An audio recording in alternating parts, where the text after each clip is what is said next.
Sure. All right, so eating for your heart. This is such an important topic.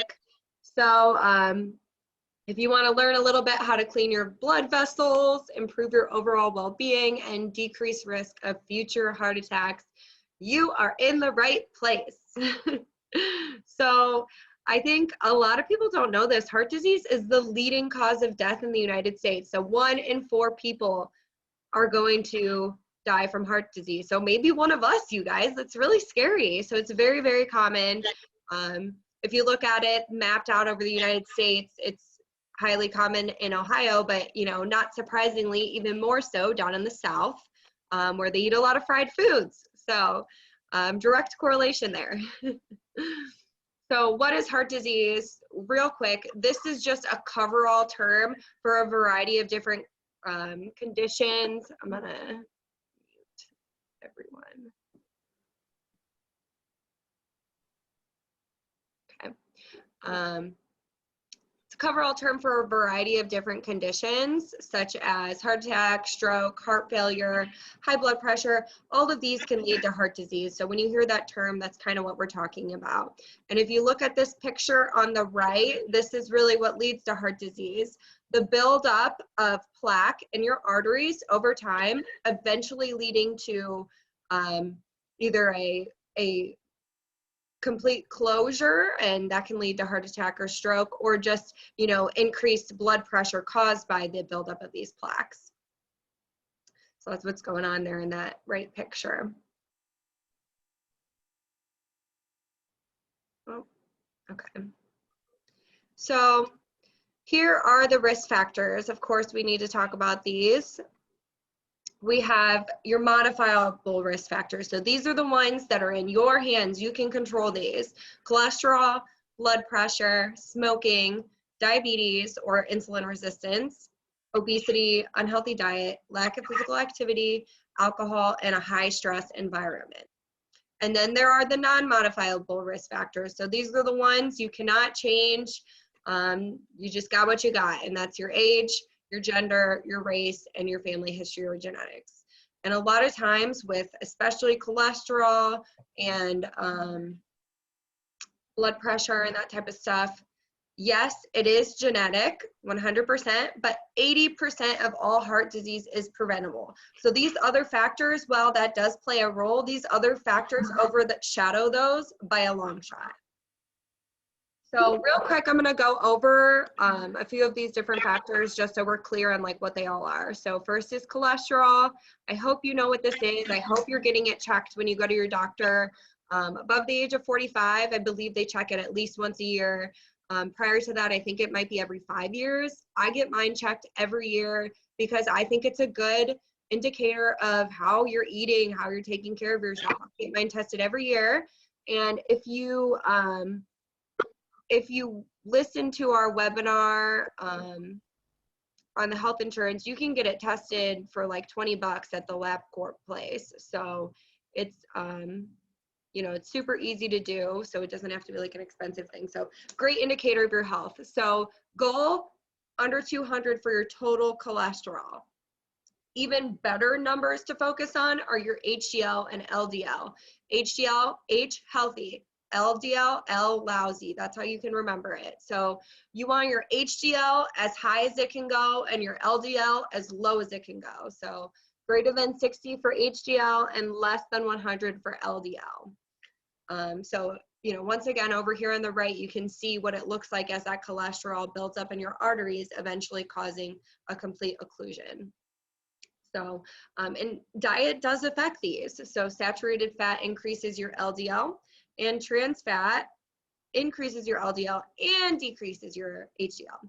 So in a normal healthy body, typically your body regulates these. So if you eat a lot of cholesterol in your diet, your body should be able to compensate. But when your body's not completely healthy, it's not able to do that mechanism properly as it should. So I think a lot of people think that just if you eat a lot of high cholesterol foods, that's how you get high cholesterol. That's not completely the case. So we have blood pressure, which is the pressure of blood against your arteries, and this can also lead to stroke, cardiac arrhythmia disease, heart failure, and kidney disease. This is considered the silent killer. There's not really a lot of signs or symptoms of when you have high blood pressure. And, you know, this is a major one where, you know, say you have moderately high cholesterol and you have a stressful event occur in your life causing increased blood pressure. This is when you can have a heart attack or stroke when you're, for the most part, a fairly healthy person. So this is considered the silent killer. 120/80 is the goal to stay below. Smoking, you know, we obviously know that smoking puts all that tar in your lungs and can cause emphysema and all that, but it actually affects your heart and your cholesterol and your, you know, damage to those arteries as well, which I think is kind of surprising for a lot of people. So it reduces the oxygen in your blood, causing increased blood pressure. That's a factor leading to heart disease. It decreases your HDL, your healthy cholesterol, another factor leading to heart disease. The chemicals damage arteries and blood cells, and activates clotting factors in the blood, so you're more likely to clot. So not only do you have less healthy cholesterol, you're more likely to clot, and you have increased blood pressure. So this is the perfect equation for heart disease or a heart attack or a stroke. So 1/3 of all deaths from heart disease are linked to smoking. So if you're still smoking, I mean, I can give you 1,001 reasons why you shouldn't be, but you know, this is another one. I mean, cost is another factor that we talked in our last presentation, but you know, that leads to heart disease, one of the highest leading contributing factors. And of course, diabetes. So people who have diabetes are 2 times more likely to die from heart disease or stroke as those who don't. So I think a lot of people don't know that these two are correlated. Excess sugar in your blood increases those plaques in your vessels. So this is actually a bigger contributor than the extra cholesterol in your food. It's really just the excess sugar. And you know, if you listen to our last presentation about diabetes, excess calories and sugar in general are stored as triglycerides in the blood. Triglycerides also lead to increased heart disease. So, you know, controlling carbohydrate intake, you know, obviously we're not talking about eliminating it ever, but, you know, managing your blood sugar. So if you're someone who checks your blood sugar levels, less than 100 is ideal. And if you're curious, any healthy person can get a blood sugar glucose meter. Read it. You know, all you do is prick your finger. You could see. You don't have to go to the doctor to do this. Anyone can do this. You can buy them at Walgreens. So if you're curious, you know, maybe you're getting a little bit older and you're not sure how that's being affected, I urge you to go get one. They're not that expensive, and it's a great number to be aware of. And then your triglycerides, less than 150 is the goal. So here's what's happening when these factors are elevated. So a lot of it starts with belly fat. So when you have excess fat around the abdomen, this puts pressure on your kidneys. Your kidneys regulate your blood pressure. So this causes high blood pressure. When you have high blood pressure, it's like, so imagine being in your arteries and you're punching holes in the walls of the arteries, okay? So what does your body use as the plaster to fill those holes? Well, cholesterol, of course.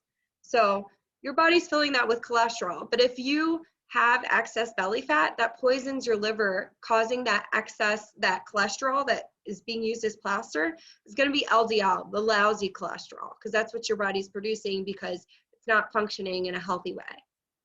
And then when you smoke, so say you smoke in addition to that, that's like hammering little nails in the walls of your artery. So now we've got more little holes in the walls of our artery that's going to need more of that LDL, bad plaque plaster to heal those holes. And then last, you know, having that excess weight around the middle, it blocks your ability to regulate insulin properly and your blood sugar. So imagine this like being little shards of glass scraping the sides of your arteries constantly. So this, once again, causes more buildup of arteriosclerosis. So, you know, just to give you a visual of how this is happening over a variety of different factors, you know, I think it's really interesting to visualize it that way. And, you know, this is something that happens over weeks, months, years, decades of your life. So when people start trying to work on their cholesterol and their triglycerides and stuff like that, and, you know, sometimes I think they get a little discouraged because It doesn't happen overnight. And that's the thing. You did this damage over many, many years. So it's going to take some time to undo the damage, but it absolutely can be done. And I think this is a great question. What's the best drug for reducing heart disease? Well, it's your diet, of course. Your diet, so doctors have compared the effectiveness of changing your diet to that of statin drugs, which reduce cholesterol. They are absolutely one-to-one, just as effective. But I'll tell you that changing your diet, while it may take more effort from you, it has a hell of a lot less side effects. And I think that's an important thing to be aware of. So to think we can treat heart disease by lowering cholesterol, lowering blood pressure, and lowering blood sugar with medication is like mopping up the floor while the sink is overflowing. You're trying to clean up the problem without fixing the root cause. You got to turn off that sink. So we're going to talk about the foods that you should eat and the foods that you should remove to try and do so. And the first is, of course, healthy fats. So there's two types of healthy fats, monounsaturated and polyunsaturated. So we're going to talk about monounsaturated first. So these ones are not required in your diet. Polyunsaturated fats are a necessary fat for your survival. They are essential. These are not essential, but they do have a lot of benefits. So the goal is to replace your saturated fats with these. So, and obviously these have been found to reduce cholesterol, triglycerides, inflammation, blood sugar. They're linked to weight loss. I mean, the whole 9 yards. They're great. So this is what we want to add into our diets. So here's some sources: olive oil, almonds, cashews, peanuts, pistachios, lots of nuts and seeds. Eggs are a great source. I think eggs are one of those things that are extremely controversial. Research is constantly going back and forth, but at this time it's been found that eggs are good, and in normal moderation. So, and then sesame oil and dark chocolate. So the key here is non-processed oils. So your vegetable oil, your soy oil, your canola oil, we want to avoid those. Those are highly processed oils that can also cause inflammation and cause some more damage to those arteries. So good oils, especially extra virgin olive oil, that's the healthiest type of oil that you can get. It's more highly nutritious because it's from the first press of the olive. So these are great foods to include in your diet. So, like avocado, egg on like a piece of sprouted bread, that's like one of my favorite breakfasts ever. It's so good, tastes amazing, and it's highly nutritious. Polyunsaturated fats. So like I was saying before, these are the ones that are essential. So these are vital for brain function, muscle movement, vitamin A, mineral absorption, and inflammation. I think a lot of people don't know fats are essential for your functioning in general. You cannot live without fats. These help you produce hormones. They line your membranes of your cells. They're highly, highly important macronutrients in your diet. So never ever think that this is something that you want to eliminate completely. So you've probably, I hope, heard of omega-3 and 6 fatty acids. And those are the ones that you want to get in your diet. So, because your body doesn't produce them on their own. And they help lower your bad cholesterol and they decrease inflammation. So they're really, really good for you. So here's some soy sources: soybeans, flaxseed oil, walnuts, chia seeds, EVOO, nuts, kale, spinach, fatty fish such as salmon or mackerel, herring, tuna, and then there's walnuts, hazelnuts, and fish oil supplements. So ideally, 2 to 3 times a week eating salmon. For most people, I know that's a little bit much. So I like to tell, especially like you men who are at a higher risk, at least once a week. It doesn't have to be salmon. It could be mackerel, herring, tuna, whatever. Ideally, you're getting it from food. You can take an omega-3 fish oil supplement. I would say, obviously, consult your doctor if you're looking into that, just because, he might prescribe you one that's better quality. So you want like a good cold press fish oil supplement that's a quality supplement. So it's definitely something you can add in. And then flaxseed or flaxseed oils. Flaxseed oil has a high smoke point, so it is something you can cook with, but also adding flax seeds into anything is such an easy swap. So like into a smoothie, into cereal, into yogurt, into like granola, you can really add flaxseed into anything and it just kind of like disappears into it. So great thing to add in. And same with the chia seeds. These also have been found to reduce cholesterol. So 2 little random supplements, you know, they're just little bags of seeds and you just add them into wherever you can. Find a place in your daily routine and your body will thank you. So this is an example of a replacement of a saturated fat with an unsaturated fat. So this is our goal. Saturated fats, not so healthy. Unsaturated fats, great for you. So this is actually what they do in like the Mediterranean and Spain. I tried this for my first time when I was in Spain like a year ago. And I was like, that's kind of strange, but I really liked it. So rather than like in America, we do like if you go to a restaurant, you'll have bread with butter on it. They do this this dish right here, which is like basically like a tomato paste. So it's like bread with a tomato paste on it. So I just kind of wanted to like share that with you guys, the recipes here, if you guys ever want to go back to it, but much healthier option. So you're replacing an unhealthy fat with a healthy fat. And, you know, you could just like dip your bread in like olive oil too, but either way. So another great way to improve your heart health and decrease cholesterol, and it's great for weight loss and decreasing inflammation and everything, is fiber. And I've talked about fiber a million times before, so I hope you guys know what it is by now. But fiber lowers your bad cholesterol, that LDL, and prevents and slows absorption of cholesterol. So, you know, especially insoluble fiber, what happens is when you eat it, it forms a gel in your digestive tract that prevents the absorption of fats. So like oatmeal is a good example of insoluble fiber. So definitely something that's great in moderation in your diet. So, you know, the goal would be to work your way up to 50 grams of fiber daily. I know that's a lot. So I put the RDA in here, which is 25 grams for women and 30 for men. I can tell you that 90% of people are probably eating less than 10 grams a day. And that's a huge reason why we have these chronic disease issues, is because people are not eating adequate fiber. And, you know, the reason for that is that fiber comes from these healthy, nutritious foods. And when you eat highly processed foods, so think about like white bread or like candy, or I don't know, like donuts or pizza, these items, potato chips, those don't have any fiber. And there's 2 problems with that.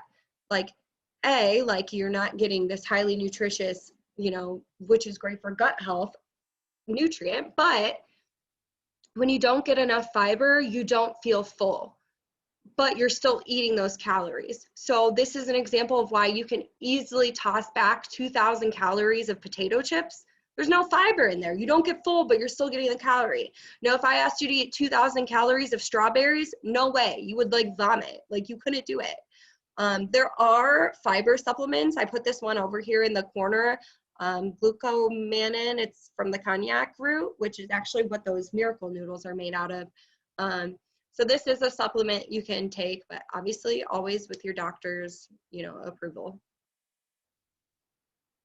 Potassium. So if you have elevated blood pressure, this is one tip I will give you, is if you eat more potassium, it will help you eliminate more of the sodium in your diet. So potassium is important in your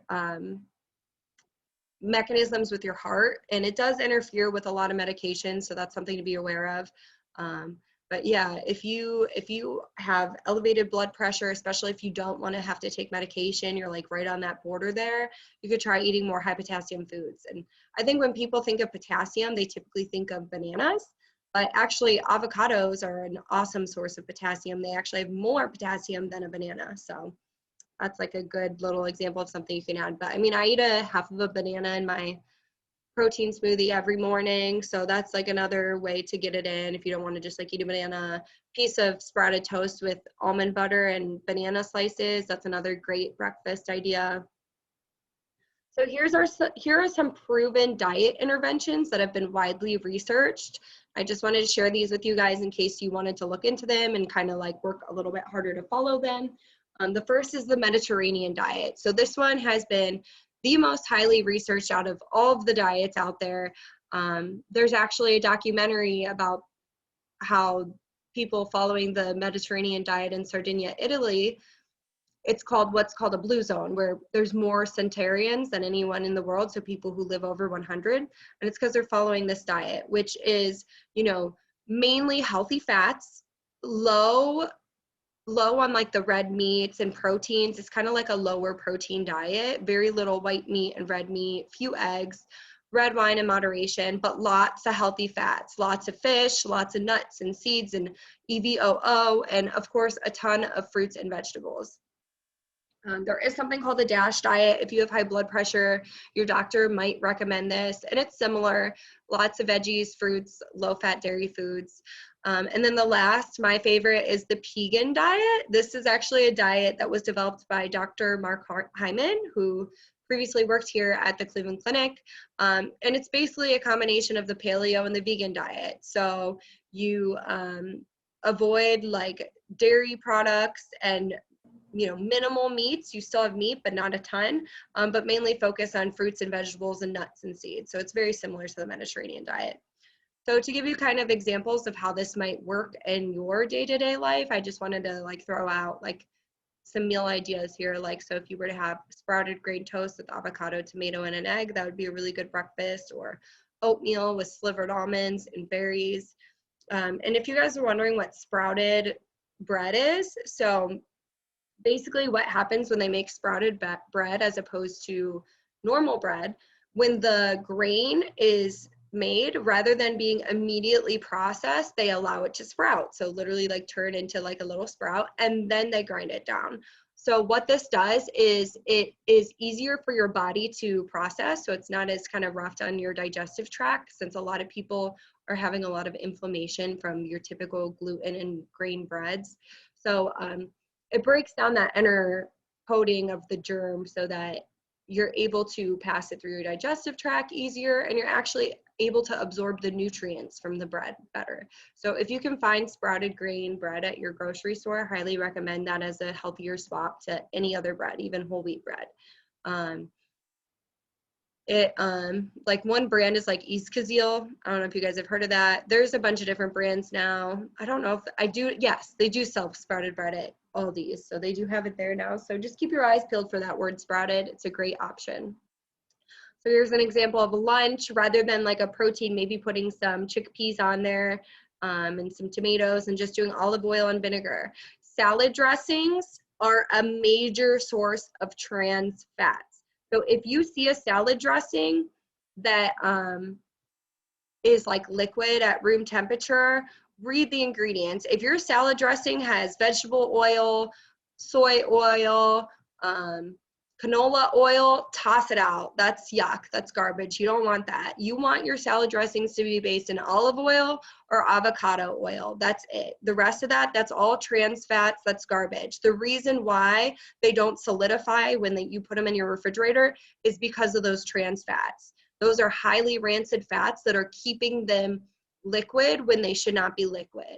So definitely major source. Read your labels on your salad dressing. Go clear out your fridge today, get rid of that crap. Hummus is something that I put on a lot of salads, and like just like when I like mix a bunch of vegetables together, it's a great like kind of like healthier sauce that you can use. And then like a great dinner, like salmon with veggies and like a potato. Like that's very simple. So, but notice we're using olive oil instead of butter. So that's like a meal plan. Now, when I'm talking about things to add to help your heart health, obviously I can't leave out exercise. So the goal, research backed, 30 minutes a day is ideal. 30 minutes. Anyone has time for 30 minutes. I guarantee you probably spent 30 minutes like staring at your phone at some point today. So anyone can do it, or doing something else, you know, watching TV or whatever.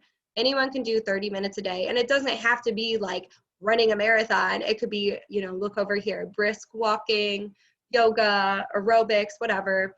You know, if you don't want to do 30 minutes all at once, what about 3 sets of 10 minutes? That's what high interval training really is breaking it down into sets. So you could do 10 minutes right now, do 10 minutes of like 50 push-ups, 50 steps, whatever.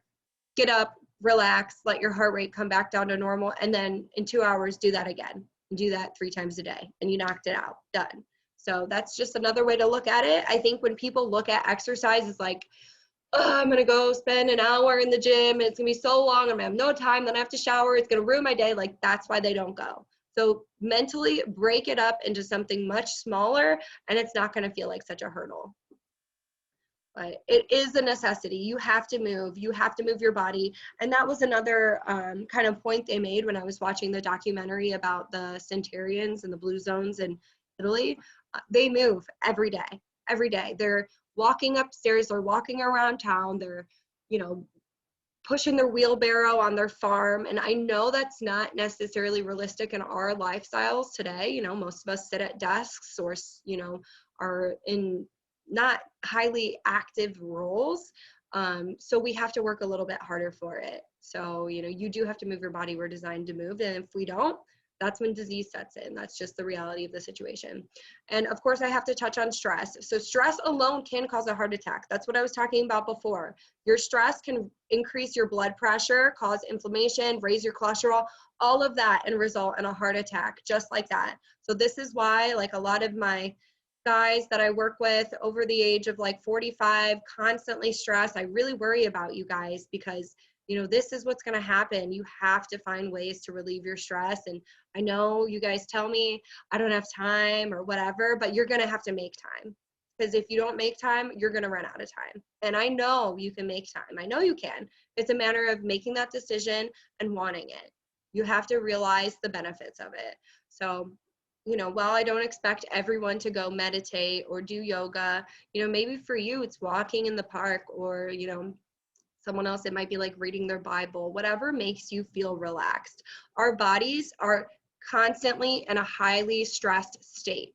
And the thing is that inside of us is still a little caveman who, when your body's stressed, he thinks that we're being attacked. So unfortunately, our bodies have not adapted yet to handle stress like that. Our bodies think we're stressed, we are getting attacked. So I'm gonna increase inflammation and raise the cholesterol, raise the blood sugar, like release all this cortisol so that I start storing fat in case I'm gonna starve, and all this stuff because you're stressed. So, you know, this is a huge contributor to every single chronic disease out there, and you have to find ways, whatever it is for you, to lower your stress levels. All right, so now we're going to talk about foods to replace. So trans fat, I touched on this earlier. So this is a highly processed fat, and it was actually banned in the United States in 2018, but it does not have to be removed from food until, I believe it's December 2020. So this December, it's technically supposed to be removed from foods, but there's a bunch of stipulations, like if it's less than 0.5 grams per serving, they don't have to list it, they don't have to remove it, that type of thing. So typically, if you read your food labels, you're not going to see 1 gram of trans fat on there. You're not going to see it. But what you will see is this word hydrogenated vegetable oil in the ingredient list. So that is what you're looking for. And I can tell you right now, one place that really makes me mad where I see it is Jif peanut butter. Jif peanut butter has hydrogenated vegetable oil. Not all of them. I believe the natural one doesn't. But the regular Jif peanut butter that people are feeding their kids on their peanut butter and jelly sandwiches every day, that's a highly toxic chemical. You do not want that in your food. So that's also in your salad dressings. You'll find it in, you know, margarine, shortening, vegetable oils, baked foods, store sandwiches. Somewhere you might see it is like if you get like frozen pastas that are already made. Basically, the purpose of this oil is to make it so that food lasts forever, so it never goes bad. Because guess what? The manufacturer, that's more money in their pocket if the food never disintegrates, okay? So an example of this I can show you is, this is not gonna work, McDonald's French fries. I don't know if this is gonna work. No. All right. Well, this was supposed to be a video of McDonald's French fries. They never break down. So they did an experiment over the course of a year, where they just left the French fries out, and they literally never molded. They never disintegrated, nothing. They looked good as new. You could just take a bite right into one. And that's how you know if something doesn't break down, it's probably terrible for you. Like, that's really scary. If I left any sort of meat, like, you know, like unprocessed red meat, or, you know, if I left a piece of bread out, or, you know, a banana, like those go bad in days. So that's really scary that they're doing that to our food. So anything else, like think of like ho-hos. Does a ho-ho ever disintegrate? I feel like it doesn't. So question that. Think about that. You have to be an informed consumer, because those people, they're looking out for their bottom line. They don't care about your health. They don't care that this is causing you heart disease and diabetes and all these medical bills and all that crap. All they care about is making the most profit for their company. So if you don't do your own research, become aware, be an informed consumer, guess what? You're going to be the one paying the consequences later on. So the next one is saturated fats. So these are your two unhealthy fats. We've got trans fat and saturated fat. So those are the ones to look out for. Now, saturated fat, highly controversial. People are constantly going back and forth about whether it's good or bad. And what I'm going to tell you is that it's okay in moderation. It's not something you want to eat every day. So red meat, guys, okay, fine, once a week. The rest of the week, I'm saying, you know, white meats like chicken and turkey. And ideally, I want you guys to have some days where you don't have any meat at all. Put some chickpeas on your salad instead of chicken, or salmon with dinner instead of steak. There's nothing wrong with that. I think it is behavior change that you kind of have to come around to and accept and normalize within your lives, because it's 100% not what most people are taught. So, you know, these are found in mostly animal products, and you don't want to get any more than 10% of your calories a day from these. So if you're eating a 2,000 calorie diet, if you're eating 2,000 calories a day, that'd be 200 calories. So it increases your LDL, your lousy cholesterol. And one way, if you are having red meat or even white meat, to prevent or reduce the saturated fat is cutting off the fat. So cutting off the fat on your steak, or taking the skin off of your chicken. So if you get one of those lovely rotisserie chickens from the grocery store, of course you need to take that skin off. It's in full fat dairy products, baked goods, and coconut oil. Coconut oil, also highly controversial. If you have high cholesterol, high risk for heart disease, any of that, I would say just stay away from coconut oil for the time being until we know more about it. If you are healthy, you don't have any issues with any of that stuff, I'd say it's okay in moderation. But personally, I always recommend cooking with avocado oil or extra virgin olive oil, okay? Extra virgin olive oil has a lower smoke point. I believe it doesn't go, you shouldn't cook it past, I wanna say like 350. And the way you know if you're overcooking your oil or cooking at too high of temperatures for your oil, if you put that oil on your pan and it turns black, and is like it's smoking and it turns black, that means that that oil has then become rancid, you overcooked it, and it's actually cancerous. So you do not want to cook an oil past its smoke point. So if you're cooking at a high temperature, if you're roasting like vegetables in the oven at like 425, that's when you want to get the avocado oil, which has a higher smoke point. So high sodium foods, this is another one to watch out for. These over here on the right are called the salty sticks. So these are 6 places where you're commonly gonna find salt. So breads and rolls, pizza, sandwiches, cold cuts and cured meats like hot dogs, soup, and then burritos and tacos. So the average healthy adult, 2,300 milligrams daily is like a good number to generally stay around. But if you have high blood pressure or high cholesterol, you wanna stay below 1,500 milligrams. And I can tell you right now that Big Mac from McDonald's, it's probably got 1,500 milligrams in it alone. The pasta from Olive Garden, same thing, 1,500 milligrams in one meal. So if you're eating out, you're eating highly fat and salt-laden foods, okay? But some other things that you might find this in, like chicken, like chicken you get from the store that's pre-made, they're often injected with a sodium solution. Obviously, you can read the label and see what the sodium content is, but just something to be aware of. Pizzas, frozen dinners, really just processed foods in general. If you're making it yourself, you know what's going in there. You're not making it yourself, you don't know. So that's my 2 cents there. But, you know, they have those Mrs. Dash seasonings if you're someone that needs to watch your blood pressure, and they honestly are phenomenal, and they have them in like 15 different flavors now. They even have them in everything but the bagel seasoning, which is really exciting because I don't know if you guys knew this, but everything but the bagel seasoning has salt in it. So if you're watching your salt, great thing to use. So like I was saying before, this is what happens over time. First decade of your life, it starts to streak, you know, the plaque in the cells to your 3rd and 4th decade. So it's building up in here. And when this builds up and when it causes these problems, that's when you're getting stents placed, you're going to the doctor. regularly to get these checked, I mean, it becomes a very expensive problem and a very scary problem. So you don't want to get there. We don't want to do none of that.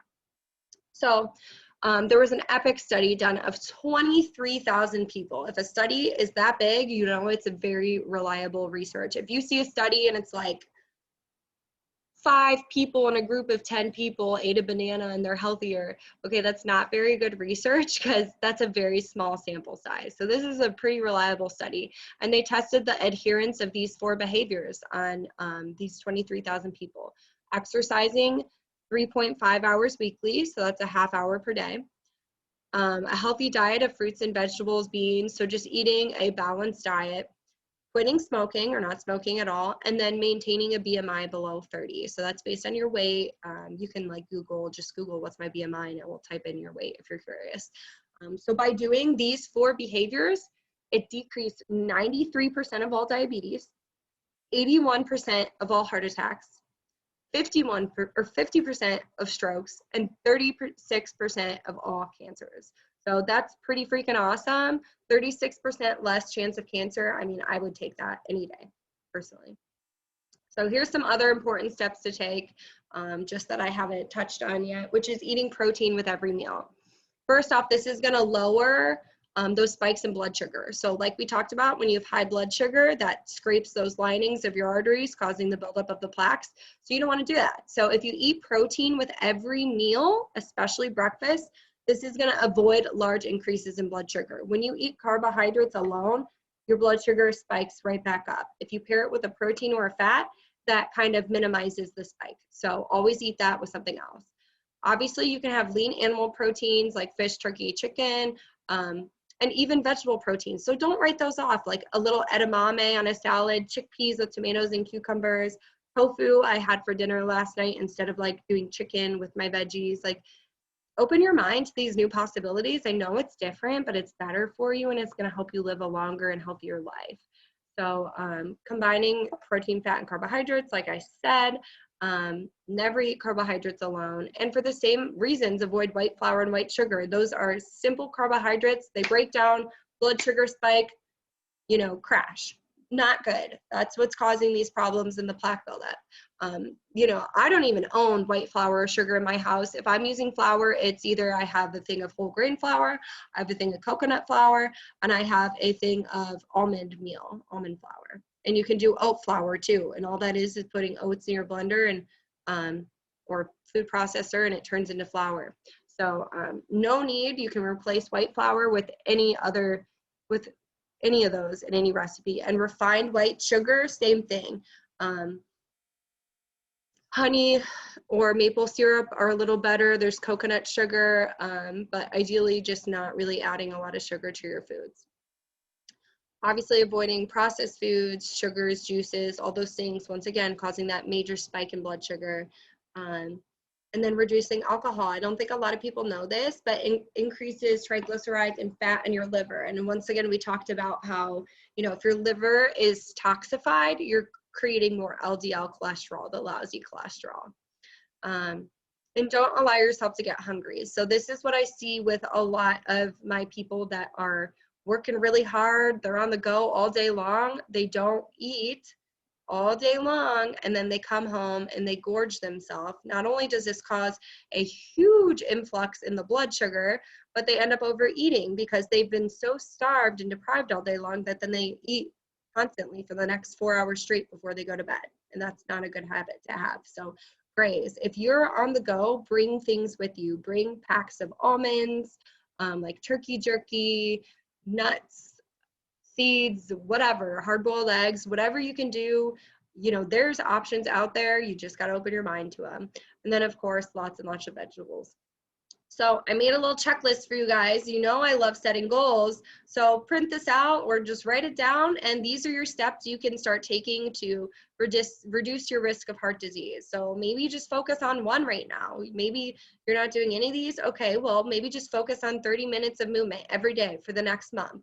And once you get comfortable with that and consistent with that to your best ability, you're never going to be perfect. There's always going to be, times when it just doesn't work out. But once you get comfortable with that, maybe start trying to reduce the red meat or, look into that fish oil supplement. Everyone should be taking them. They're great.